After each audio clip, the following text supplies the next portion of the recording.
Il avait le prestige, la renommée, la reconnaissance de sa nation. Il avait réussi. C'est que les gens sont dans les églises là. L'apôtre Paul avait atteint ça. Mais il dit quoi? Par rapport à Christ, j'ai regardé ces choses-là comme quoi? Comme de la boue. Ça ne représente rien. Ce sont des choses de ce monde, éphémères, qui doivent disparaître. Mais le solide fondement, c'est ma foi que j'ai en Jésus-Christ parce qu'elle est établie sur des choses éternelles. Vous voyez? Ce fondement-là est établi sur des choses éternelles. Et c'est dans ces choses-là que je me déploie. Et j'exprime maintenant mon nouveau zèle pour l'éternel. Donc, bien aimé, quand ces gens vont dans les églises, on dit aujourd'hui c'est ta percée sociale. Aujourd'hui, tu vas recevoir une domination. Aujourd'hui, tu vas activer le déblocage de ton compte au ciel.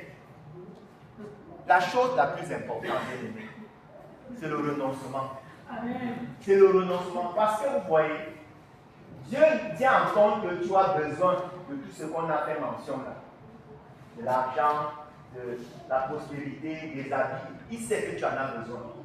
Mais il te dit, il ne faut pas que ce soit pour ça que tu viennes à moi.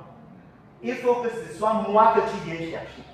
Si c'est moi que tu viens chercher, tu vas trouver ta récompense et la provision derrière. Amen. Je vous assure que, regardez un peu la parole de Dieu. Vous allez vous rendre compte que les personnes qui ont accepté le salut parce qu'elles fuyaient la pauvreté n'ont pas réussi. Prenons deux cas de captivité que le peuple de Dieu a vécu. Prenons la captivité d'Égypte et prenons encore la captivité de Babylone. En Égypte, ils sont sortis, n'est-ce pas? Ils souffraient, on les fouettait, c'était dans la souffrance.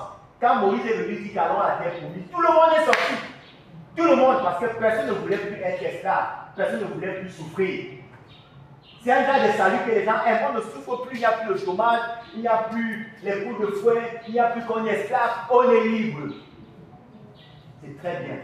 C'est genre de message, sortant de la souffrance, ça attire les foules. Ils étaient nombreux. Mais quand c'est ça ta base, bien aimé, dans le désert, moins d'épreuves comme ça là, tu échoues. Parce que ta motivation c'était, je vais sortir de la souffrance.